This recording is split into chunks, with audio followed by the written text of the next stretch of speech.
Picture चालू करो बे। Flop फिल्मों के भी सीक्वल बनाते हैं। अब मैं उनका नाम नहीं लेना चाहता। समझ रहे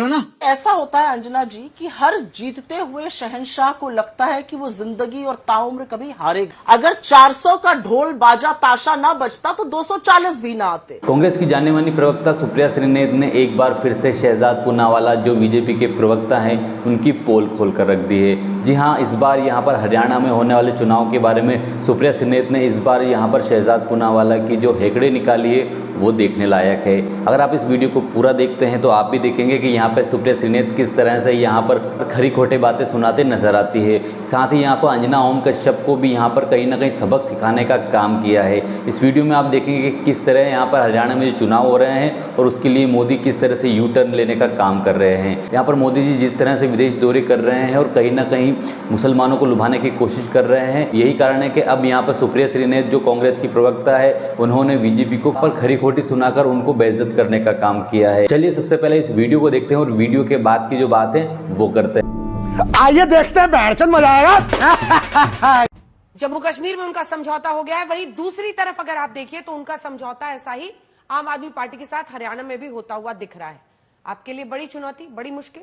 अंजना जी, कभी कभी कुछ निर्माता फ्लॉप फिल्मों के भी सीक्वल बनाते हैं। अब मैं उनका नाम नहीं लेना चाहता, परंतु ये फिल्म दिल्ली में तो ये कहीं चली नहीं, 0 out of 7 मिला। पंजाब में तो ये फिल्म रिलीज ही नहीं हुई, वहां पर तो गठबंधन हुआ नहीं, और हरियाणा में अब ये लोग रिलीज कराने की पूरी कोशिश में है। समझ रहे हो ना। तो मैं कह सकता हूं कि दिल्ली में कुछ दिन पहले इनका नारा था हम साथ साथ है, आजकल हो चुका है हम आपके है कौन। उठ निकल यहां से, निकल।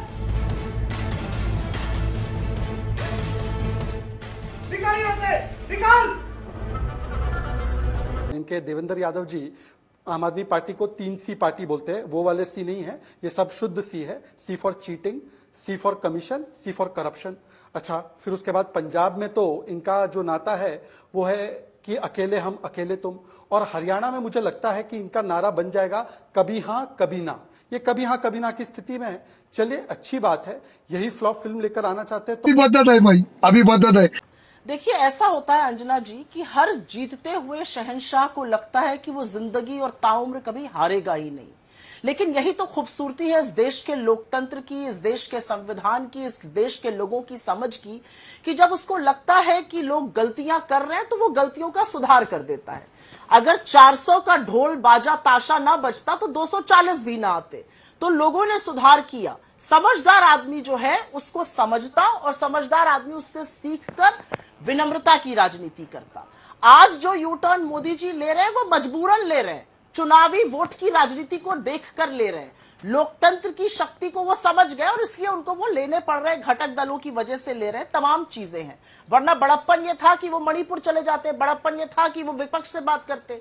उनको जो यू टर्न भी लेने पड़ रहे हैं वो चुनावी और राजनीतिक मजबूरियों के चलते लेने पड़ रहे हैं। यहां पर आपने मुझसे एक सवाल पूछा और उस सवाल के 2 उत्तर हैं और वो दोनों उत्तर मैं दूंगी। एक चीज मोदी जी ने बड़ी खराब कर दी। मोदी जी ने अपने राजनीतिक जीवन के सूर्यास्त के साथ साथ भारतीय जनता पार्टी का भी सूर्यास्त जो है वो सुनिश्चित कर दिया, क्योंकि मोदी जी ने अपने आप को भाजपा से ऊपर, उनसे आगे रख के राजनीति करने लगे। और उसका नतीजा है कि वो भी जब उनका सूर्यास्त होगा तो बीजेपी का भी धीरे धीरे सूर्यास्त हो रहा है। मैं दावे के साथ एक बात कह सकती हूं, जम्मू कश्मीर, हरियाणा, महाराष्ट्र, झारखंड, हर जगह इनकी शिकस्त होने जा रही है। और पता है क्यों होगी? क्योंकि इनके सामने वो लोग खड़े हैं जो एक बड़े लक्ष्य के साथ आए हैं। हमारा अपना मानना है कि हाँ, हम हरियाणा 100% अपने बल पर जीत सकते हैं, लेकिन हम चाहते हैं कि इंडिया गठबंधन बना रहे। हम चाहते हैं कि हम एक साथ मिलकर रहे, और अगर उसमें हमें कुछ सीटों का बंटवारा करना पड़ेगा तो हम वो करने को तैयार हैं। कितनी सीटें? यहाँ पर आकर बड़ी बड़ी बातें बोली जाती हैं। कितनी सीटें चर्चा हो रही है? वो 10 मांग रहे हैं, आप 7 दे रहे हैं। ध्यान दिया, मेरी भी बात सुनिए। नहीं, सीट पे बता दीजिए ना, सीट पर कुछ इन्फॉर्मेशन आप दे सकती हैं, अंदर की खबर आपको पता रहती है। 2.5 मिनट तक मैं आपको दूसरी अंदर की खबर बता रही हूं, बीजेपी की। बीजेपी में अजीत पवार, एकनाथ शिंदे और बीजेपी महाराष्ट्र में चुनाव साथ में मिलकर लड़ रहे हैं। हरियाणा में अजीत पवार की एनसीपी इनके खिलाफ लड़ रही है। असलियत तो यह है कि महाराष्ट्र में शिव शिंदे में जिनकी इनकी तिकड़ी की सरकार है, वहां तानाजी सावंत कहते हैं कि हमको अजीत पवार के लोगों को देख के दम घुटता है, उल्टी आती है। ये तो सरकार चला रहे हैं, ये दूसरों को सिर्फ ज्ञान देने के अलावा बाकी सब काम करेंगे। 10 साल से आपने हरियाणा को जो जंगल राज बना दिया है, जिस तरह से आर्यन मिश्रा की गाड़ी चेज करके हत्या की गई और उसके मां बाप आज कह रहे हैं कि क्या यह अधिकृत किया सरकार ने कि जिसका जब मन आए किसी अंदेशे पर हत्या कर दे, और जरा भी रोष नहीं है, जरा भी दिक्कत नहीं है। आपने जो जम्मू कश्मीर में किया, जम्मू कश्मीर में किसके नाम पर आप ढोंग पीटते हैं, मैं जानना चाहती हूं।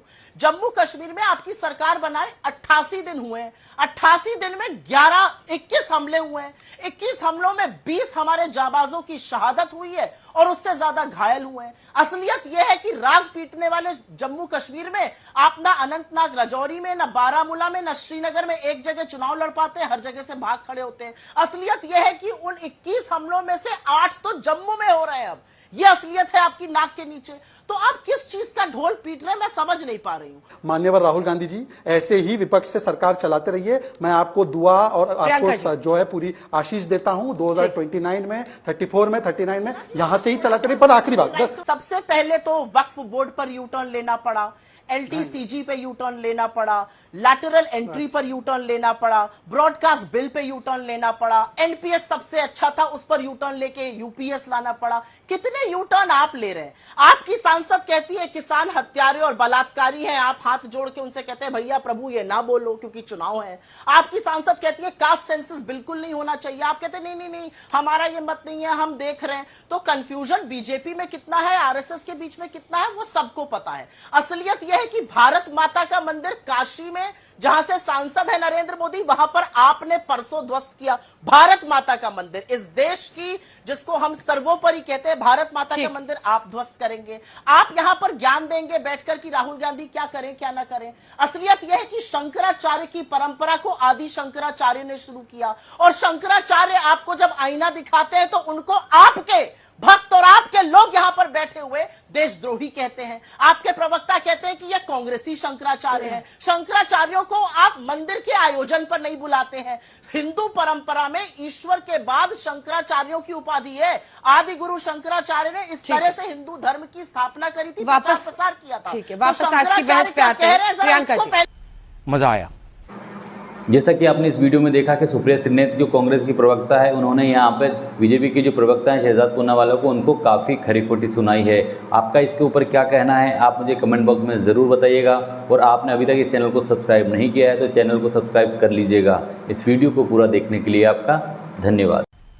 मजा आया, और मैं ये जो मजा है हिंदुस्तान के हर व्यक्ति को देना चाहता हूं।